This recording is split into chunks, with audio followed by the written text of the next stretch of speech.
기도하겠습니다. 사랑의 하나님, 은혜를 감사합니다. 부족하고 연약한 저희들을 불러주셔서 아버지 하나님 전에 나와서 예배자로 영광 돌리기에 저희들을 인도하심을 감사를 드립니다. 이 시간 하나님 말씀을 선포합니다. 이 말씀에 은혜가 있게 도와주십시오. 성령으로 충만하게 도와주십시며 지혜와 계시의 영을 열어주셔서 아버지 하나님의 뜻을 깨달아 알게 도와주십시며 아버지 하나님의 크신 은혜에 감사하는 성령의 충만한 은혜 역사가 이 시간 나타나게 하여 주시옵소서. 예수님 이름으로 축복하며 기도합나이다. 아멘. 우리 다 같이 인사하시겠습니다. 오직 예수님밖에 없습니다. 네, 다시 한번 하겠습니다. 오직 예수님밖에 없습니다.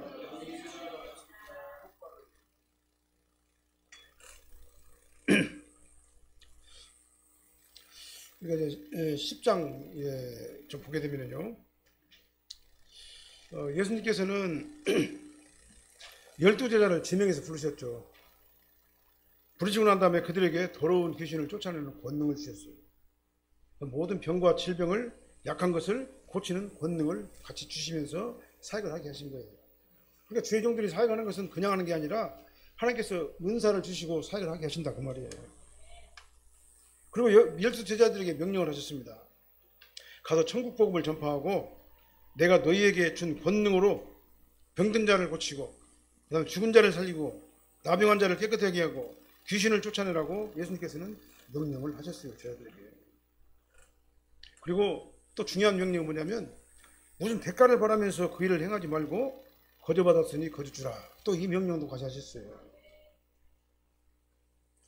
하나님께서는 예수님의 제자들을 부르실 적에 그 사람의 능력이나 개인 어떤 환경이나 그 사람이 어떤 가지고 있는 그것을 가지고 사용하시지 않아요. 성경을 보게 되면요, 그냥 지명해서 불러요. 불러가지고 능력을 주셔요. 능력을 주셔가지고 하나님 일을 하게 하시는 거예요. 예수님께서는 그 한 가지 예로요, 서기관 아주 많이 배운 사람이잖아요. 많이 배우고 율법도 잘 알고 성경도 잘하는 사람이 서기관이잖아요. 한 서기관이 예수님의 제자가 되었다고 하니까 예수님께서는 단호하게 거절했어요.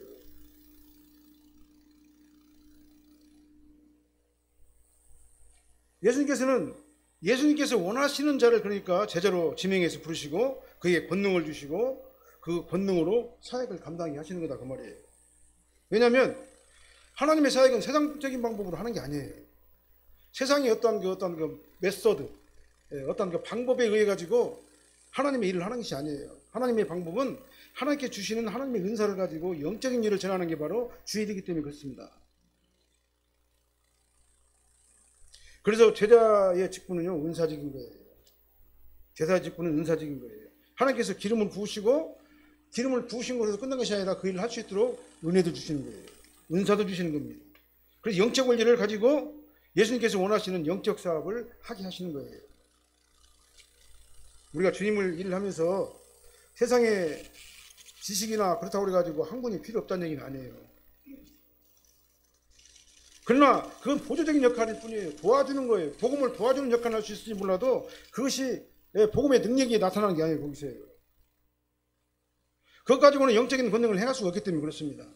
또한 예수님께서 제자들에게 제자로서의 사역을 할 적에 대가를 받고 해서는 안 된다고 얘기했잖아요. 말씀하셨잖아요. 그렇지만은 동시에 뭐라고 말씀하시냐면 여행에 필요한 경비도 가져가지 말고 두보릇도 가져가지 말고 배낭이나 두보릇이나 신이나 지팡이도 가져가지 말고 예수의 그리스도의 복음을 전하라고 이렇게 말씀하셨어요. 아무것도 가지지 말고 온전히 복음 전파 사역에만 집중하라 그렇게 말씀하셨어요. 일꾼이 자기 먹을 것을 받는 것은 마땅하게 당연한 것이기 때문에 어느 곳에 가든지 간에 너희를 영접하고 도와줄 자를 찾아가지고 떠날 때까지 거기서 평안을 빌면서 그 집에 평안을 빌면서 사역을 잘 감당하라 그렇게 말씀하신 거예요. 그러니까 이 말은 한마디로 말씀 무슨 말씀이냐면요, 영적인 일은 영적인 방법대로 하라. 자꾸 세상 것을 갖다 도입시켜가지고 예산 짜고 어떤 경영 원리를 가지고 그렇게 주의를 하지 말고 하나님께 주시는 대로 은혜대로 도와주는 자를 은혜대로 도와준 자를 통해 가지고 주의를 하라 그렇게 말씀하시는 거예요. 영적인 일은 영적인 방법대로 해야지 그 일이 영적인 일이 되는 거예요. 그래서 영적 감동이 오는 성도들의 도움을 받아가지고 주의 사역을 감당하는 게 바로 에클레시아예요. 부르심을 받은 자들의 모임이에요. 그 모임을 통해 가지고 교회가 이루어지는 거예요. 그래서 목사님 혼자 교회를 하는 게 아니에요. 영적인 부르심을 받은 자들, 그들이 서로 도움을 통해 가지고 이 교회가 정상적으로 운행이 되게 되는 거다, 그 말이죠. 제자들이 빈평하니 그 집에 합당하면 그 집이 평안할 것이다, 예수님께서 그랬어요. 사역자가 주의를 잘하도록 잘 도와주면 그들이 복을 받을 것이고 그 집에 평강이 임하고 하나님의 영들이, 하나님의 평강이 그 집을 지배할 것이다. 그러나 안 도와주게 되면, 영접하지 않으면 너희가 빈 평안이 너희에게로 다시 돌아오게 될 것이다. 이렇게 제자들에게 말씀하셨어요. 이것이 주의 사역을 돕는 일이 얼마나 대단히 중요한 일인가를 우리는 알 수 있는 거예요. 그러나 교회가 교회의 기능대로 정상적으로 복음 전파, 제자 양육, 그다음 돌봄과 치유 사역, 이것이 3대 치유 사역이잖아요. 이걸 갖다 제대로 집행하려면 어떻게 됩니까? 교회 재정이 반드시 필요한 거예요. 교회는 성도들이 감동하는 대로 정성껏 하나님 앞에 올리는 감사의 예물을 가지고 교회가 운영이 되어지는 거예요. 그것 가지고 주의를 하게 되는 것이에요. 그러니까 성도들이 감사하는 정도, 레벨, 그 정도가 바로 그 교회가 사역하는 어떤 그 범위, 사이즈가 되는 거예요. 그래서 우리 교회가 아주 큰 사이즈로 정말 주의를 갖다가 하려면요, 교회 재정도 그렇게 많아져야 된다, 그 말이죠. 성도님들도 그만한 신앙의 어떤 그 자세가 되어 있어야 된다, 그 말이죠. 그래서 믿음, 재원, 이걸 가지고 하나님의 일을 하게 되는 거예요. 오늘은 본 말씀을 중심으로 상받는 성도란이라는 말씀의 제목으로 말씀을 선포합니다. 이 말씀을 통해 가지고 저와 여러분들 상받는 성도들 다 되시길 바랍니다. 하나님께서 원하시는 성도가 되어야 된다, 그 말이에요. 어떤 자가 상받는 자면요, 첫 번째로 예수님의 제자를 영접하는 자가 상받는 성도예요. 40절 말씀 한번 읽어볼까요? 너희를 영접하는 자는 나를 영접하는 것이요, 나를 영접하는 자는 나를 보내신 이를 영접하는 것입니다. 그냥 문자 그대로입니다. 너희는 제자들을 말하죠. 나는 누구를 말하냐면은 예수님을 말하는 겁니다. 나를 보내신 이는 하나님을 말하는 거예요. 그리고 이걸 다 풀어가지고 말한다면 제자들을 영접하는 자는 예수님을 영접하는 것이요, 예수님을 영접하는 자는 하나님을 영접하는 것이다 라고 예수님께서 제자들을 향해 가지고 말씀하신 거예요. 왜냐하면 제자들이 하는 일은 예수님께서 원하시는 일이고, 그 다음에 예수님을 보내신 하나님의 일을 하는 것이기 때문에 그렇게 말씀을 하는 거예요. 하나님은 예수님을 통해서 일하시고, 그러니까 제자들을 통해 가지고 일을 하시는 거예요. 그게 바로 뭐냐면 하나님의 뜻이에요. 하나님께서 그렇게 하라고 하셨어요. 이거 하나님의 뜻이시고 하나님의 작정이고 하나님의 섭리가 되는 거예요. 그래서 예수님께서는 너희를 영접하는 자는 나를 영접하는 것이요, 하나님을 영접하는 것이다, 이렇게 제자들에게 말씀을 하셨습니다. 하나님께서 세상 사람들을 천국 백성으로 부르시는 그 구원의 사역의 가장 중요한 시작이 바로 뭐냐면 제자들이에요. 제자를 도구로 사용해가지고 하나님의 천국 사역을 시작을 하시는 거예요. 그럼 세상 사람들도 제자들을 통해 가지고 양육받은 사명자들을 통해 가지고 삼위일체 하나님께서 완성하신 구원의 계획을 알게 하시는 겁니다. 그래서 예수님께서는 가장 먼저 하신 일이 뭐예요? 제자들을 지명해서 부르셨습니다. 어부들 다 불렀잖아요. 그렇죠? 어부들 부르고, 그 다음에 세리, 마태, 도저히 제자라고 볼 수 없는 세리, 마태 같은 사람도 불렀잖아요. 불러가지고 그들을 교육시키고 훈련시키고 능력 주시고 은사를 주셔가지고 그들로 말미암아 하나님의 일을 하게 하셨잖아요. 그리고 본문에서 영접한다고 그랬잖아요. 너희를 영접하는 자는 나를 영접한다고 그랬죠. 이 영접한다는 뜻이 뭐냐면 받아들이고 도와준다, 그 말이에요. 받아들이고 도와준다. 제자들이 복음 전파를 하러 전도여행을 하고 사역을 감당하면은 사역을 잘 감당할 수 있도록 적극적으로 도와주라, 그 말입니다. 그리고 그들의 편의를 제공하라, 그 말입니다. 그들이 하고자 하는 그러한 것들을 다 수용하고 받아들이고, 그들이 이 일을 잘할 수 있도록 여러 가지 편의까지 다 제공하라, 그런 의미가 영접하라는 말씀에 포함되어 있는 거예요. 그렇게 하는 것이 제자들을 보내신 예수님을 영접하는 것이고, 예수님을 독생자로 이 땅에 보내신 하나님을 영접하는 것이다. 예수님의 말씀이에요. 그래서 설교자는 성경 66권을 전체를 전해야 되기 때문에 반드시 이런 설교도 해야 돼요. 근데 성도들은 이런 설교를 하면 굉장히 부담을 갖게 돼요. 그러나 오늘은 부담 갖지 마시고 들으시길 바랍니다. 교회는 절대로 목사님이 주인이 되거나 성도님들이 주인이 돼서는 안 돼요. 사람이 주인이 되면 안 돼요. 교회는요. 교회의 주인은 오직 하나님이세요. 삼일째 하나님이 교회의 주인이 돼야 되는 거예요. 우리 모두는 다만 교회의 지체로서의 활동을 하는 것뿐이에요. 그렇기 때문에 예수님의 뜻대로 한몸 되는 예수님과 한몸이 되게 하려면 예수님께서 공급하시는 그 지체의 양분을 먹고 예수님께서 원하시는 그 일을 우리가 해야지 그게 바로 올바른 정상적인 성도라 그 말이죠. 그러니까 교회는요 민주주의가 아니에요. 제가 계속 강단에서 말씀드리는데 물론 민주주의의 그 근본이 그 성경 율법에서 출발했지만 그러나 그는 인위적인 그런 그 인문주의적인 그런 민주주의가 교회의 어떤 그 사역이 돼서는 안 돼요. 교회는요 예수님 중심주의, 말씀 중심주의, 예수님 중심, 말씀 중심, 그다음에 신분주의가 바로 교회 운영의 방침이 돼야 되는 거예요. 인간의 뜻이 아니라 하나님의 뜻대로 교회가 운영이 돼야지 그것이 교회죠. 아무리 민주주의라고 하지만은 사람들의 다수의 원칙에 의해 가지고 그 교회가 운영된다면 그건 인간의 뜻을 반영하는 것밖에 안 되잖아요. 근데 성경은 뭐라고 말씀하셔요? 말씀대로 해라. 말씀대로 순종하라. 하나님께서 원하시는 일을 하는 교회가 바로 그 진정한 교회가 아니냐라고 말씀을 해주시는 거예요. 그리고 오직 주님을 위해 가지고 하나님의 교회를 위해서 전적으로 헌신하고 힘을 다하는 주님의 사랑받는 종들이 바로 제자들이 되어야 된다 그 말이에요. 교회는 세상 학문이나 자기 지식이나 경험을 전하는 곳이 아니에요. 세상 철학을 전하려면 여기 안 와도 돼요. 훌륭한 대학 박사님들한테 가가지고 얼마든지 좋은 말씀 많이 들을 수 있어요. 여기서 세상 철학을 연다면요 성도들이 다 웃어요. 왜 그러냐? 성도들은 더 잘 알기 때문에. 세상을 지식을 전한다면요 성도들은 다 웃어요. 왜 그러냐? 세상의 경험과 권리는 여기 있는 목사님보다도 더 훌륭하고 더 높기 때문에 그래요. 그러나 교회에서 전할 건 뭐냐? 말씀만 전하면 되는 거예요. 하나님 중심으로 우리가 말씀만 전하고 말씀을 통해 가지고 우리는 받고 우리가 성령의 충만함을 받으면 되는 것이다 그 말이죠. 사람들 앞에서 거룩한 척 천사의 모습으로 다니면서 나타나 가지고 세상 학문이나 다른 사상을 가지고 사람의 마음을 그럴듯하게 미혹하고 현혹해 가지고 영적인 노예로 만들어 버리려고 해요. 그 사람을. 성도들을 영적인 노예로 끌고 가려고 그래요. 그리고 자기 아니면 안 된다라고 말하고 나만 따르라고 그렇게 얘기를 해요. 그것은 가장 하나님께서 지탄하시는 거짓종의 모습을 보여주는 거예요. 우리는 거짓종이 되어서는 안 됩니다.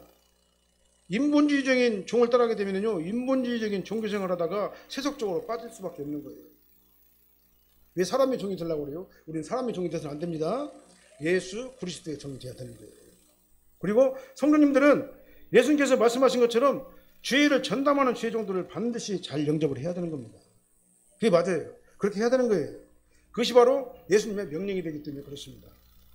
그러나 우리는 잘 분별을 해야 됩니다. 그 사람이 진실한 주의 종인가 아닌가, 말씀에 입각한 주의 종인가 아닌가, 말씀을 중심으로 해가지고 지도를 하는 지도자인가 아닌가를 우리는 분별을 해야 돼요. 그리고 담임 목사를 갖다 영접한다는 말이요, 주의 종을 영접한다는 말이 담임 목사에게 돈이나 어떤 재화를 갖다 바치라는 얘기가 아니에요. 그것들은 교주들이 하는 것들이에요. 아주 저주받을 짓들이 그러는 거예요. 성도들이 예수님의 제자들을 영접하는 방법은 딱 한 가지가 있어요. 교회 재정을 통해 가지고 주의 종들이 사역을 잘할 수 있도록 적극적으로 협조하는 것이 바로 영접하는 거예요. 그래서 교회 재정이 목적대로 충분하게 잘 집행되도록 감시도 하고 또 그렇게 집행이 되고, 그래서 정성껏 이렇게 협조를 해야 되는 게 바로 우리 교회 성도들의 사명인 거예요.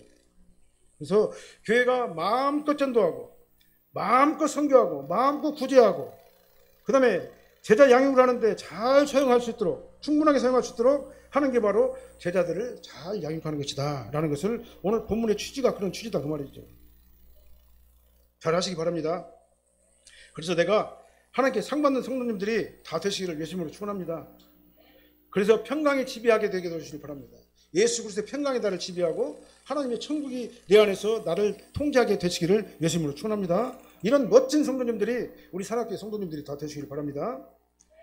그 다음에 41절 한번 읽어볼까요? 41절이요. 선지자의 이름으로 선지자를 영접하는 자는 선지자의 상을 받을 것이요 의인의 이름으로 의인을 영접하는 자는 의인의 상을 받을 것이다. 선지자와 의인을 영접하는 자가 선지자와 의인의 상을 받는다, 그렇게 말씀하셨어요.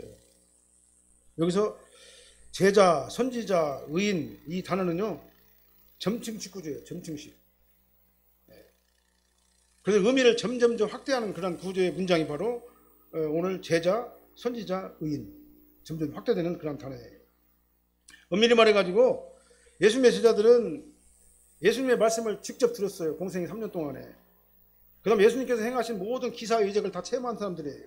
그 다음 예수님의 고난과 십자가의 죽으심과 부활하심과 승천한 것을 눈으로 역사적인 시점에서 역사적으로 그들이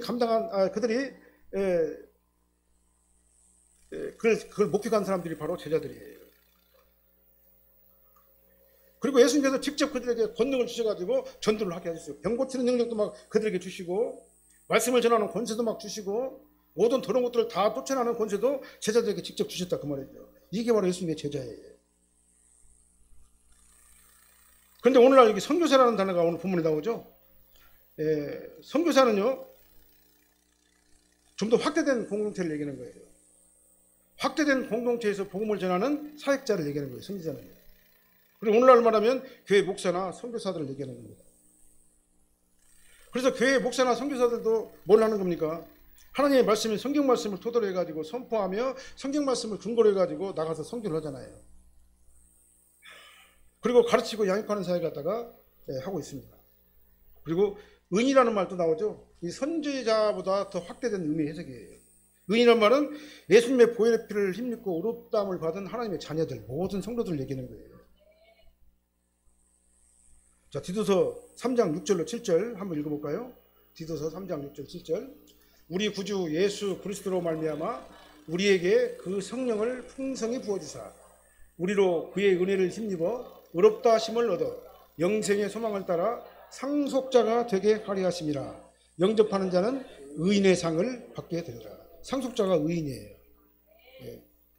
상속자는 예수 믿고 구원받은 사람을 말하는 거예요. 예수 믿고 예수 그리스도의 영적인 법적인 자녀가 된 사람을 상속자라고 그렇게 말씀하시는 거예요.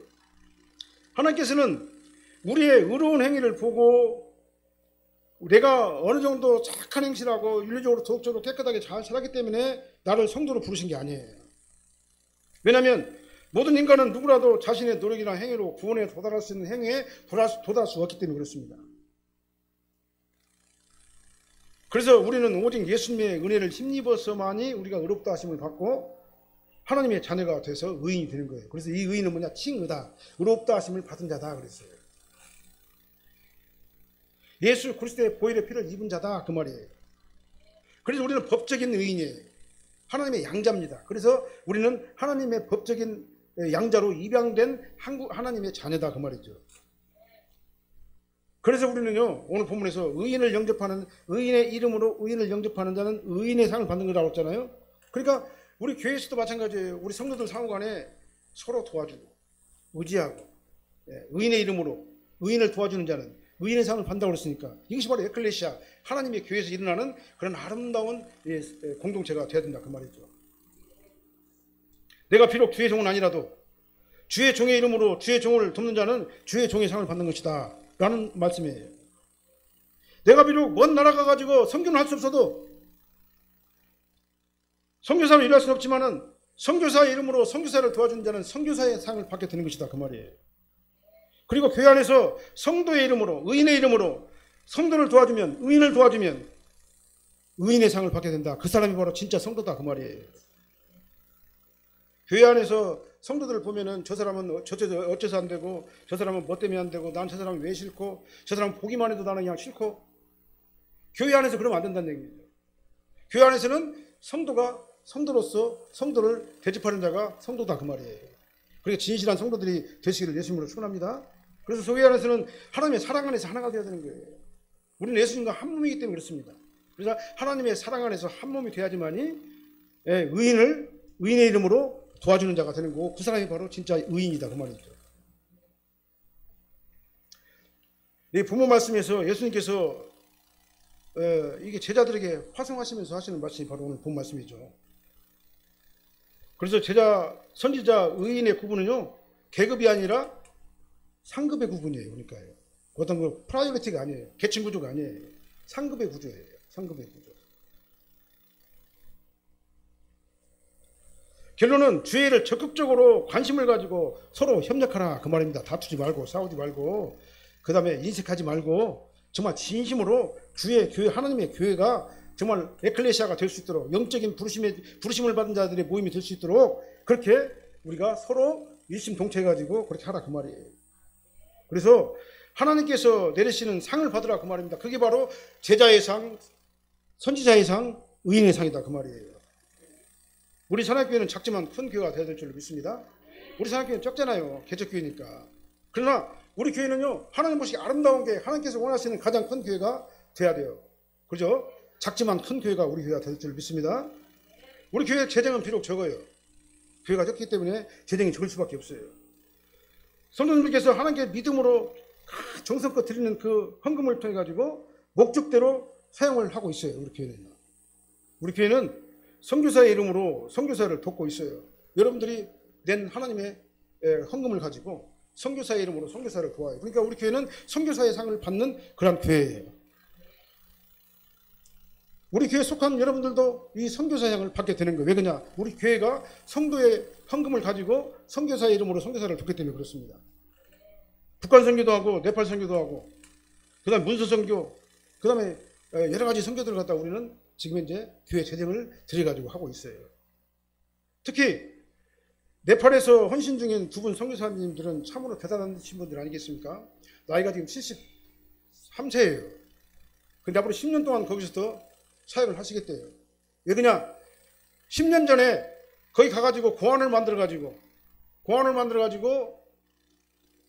학교도 짓고 고아원도 만들고, 그래가지고는 그 아주 어렸을 때 애기들 갖다 데려가지고 그들이 다 커가지고 지금 대학생들이 다 됐다 그 말이에요. 그들이 사회에 나가가지고 적응하는 것까지 봐야 되겠다 그 말이에요. 정말 신 아버지의 마음으로, 하나님의 사랑으로 그 일을 하는 것이다 그 말이죠. 얼마나 아름답습니까? 우리 같으면 하나도 못해요. 역량이 안 되니까 못하는 거예요. 하나님께서 선지자의 은사를, 선교사의 은사를 그 두 분 목사님에게 주셨기 때문에 그들이 그 사역을 감당하게 되는 거예요. 네팔 현지에서 고아원을 설립하고 학교도 세우고 현지 선교사들을 양성하는 교육 사업도 지금 왕성하게 지금 진행하는, 얼마나 하나님 보시기 아름다운 일을 하고 계십니까? 그러니까 당연히 이 선교제를 운영하려면 어떻게 되겠어요? 많은 재정이 필요하다 그 말입니다. 그래서 우리 교회도 적은 금액이지만은 성도들이 하나님께 드린 헌금 가운데서 선교비로 보내드리고, 매주마다 네팔 선교사님 선교지를 위해 가지고 우리가 적극적으로 기도하잖아요. 그런데요, 네팔 선교지에서 아주 우리에게 교회 소식을 전해왔는데요, 경기도 모 교회에서 매월 60만 원씩을 선교헌금으로 지원을 해주셨대요. 근데 갑자기 끊어져 버렸대요.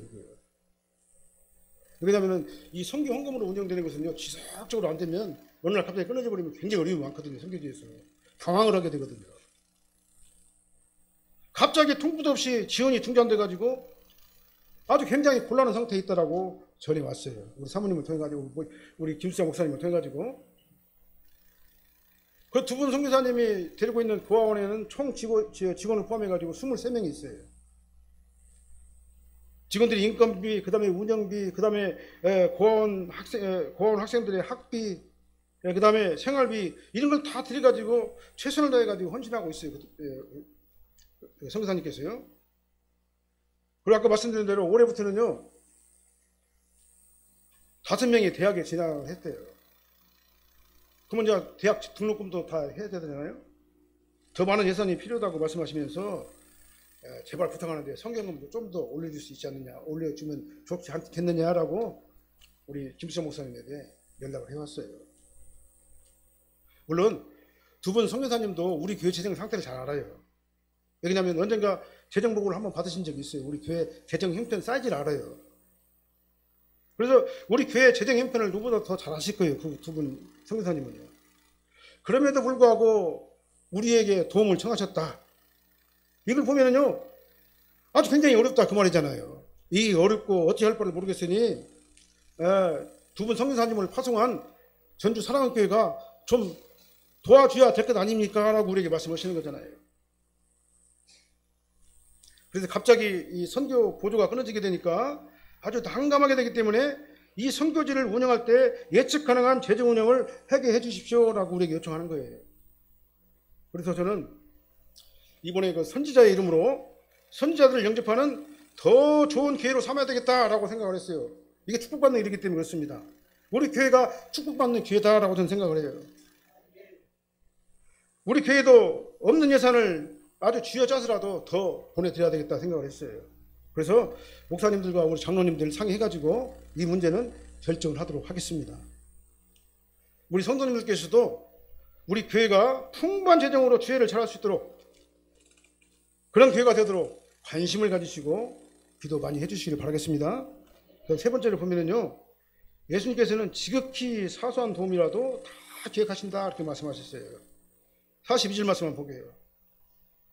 또 누구든지 제자의 이름으로 이 작은 자 중에 하나에게 냉수 한 것이라도 주는 자는 내가 진실로 너에게 이르노니 그 사람이 결단코 상을 잃지 아니하리라 하시니라.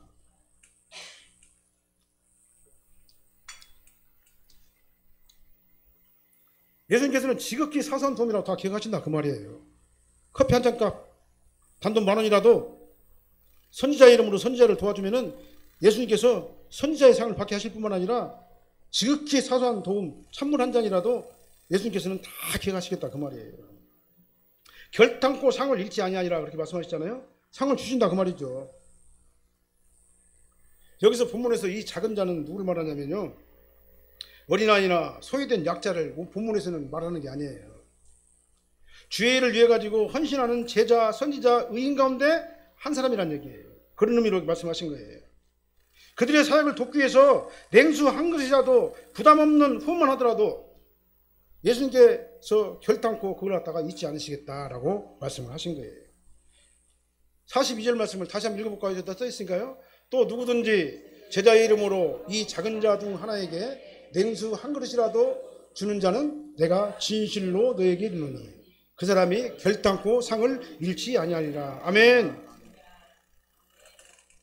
상급이 반드시 있을 것이라고 예수님께서 말씀하셨어요. 커피 한 잔이라도 그것이 예수님의 소원을 풀어드리는 진짜로 가치 있는 헌신이다라고 말씀을 해 주셨습니다.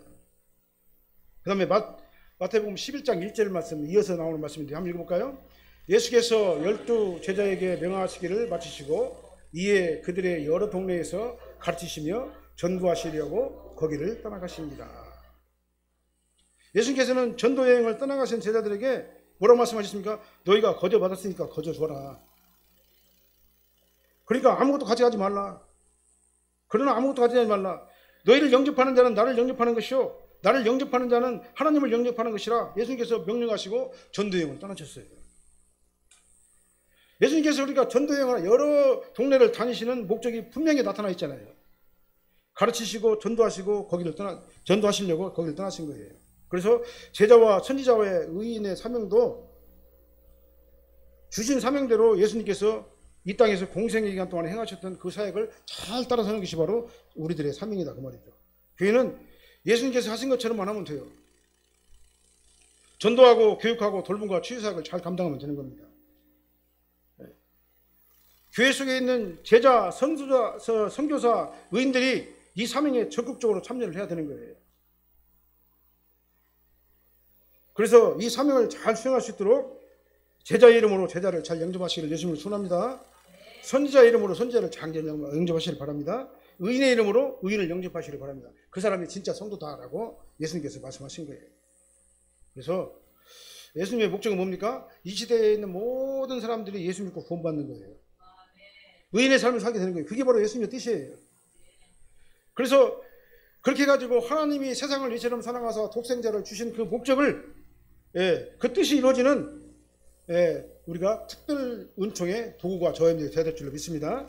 그래서 우리는요, 정말 이 교회 안에서 정말 정말로 아버지 하나님의 일을 위해 가지고 저희들이 열심히 노력하고 헌신하고 자원해 가지고 순수한 마음으로 주의 일을 감당하는 저희들 되시기를 예수님으로 축원합니다. 기도하겠습니다. 아버지 하나님 감사합니다.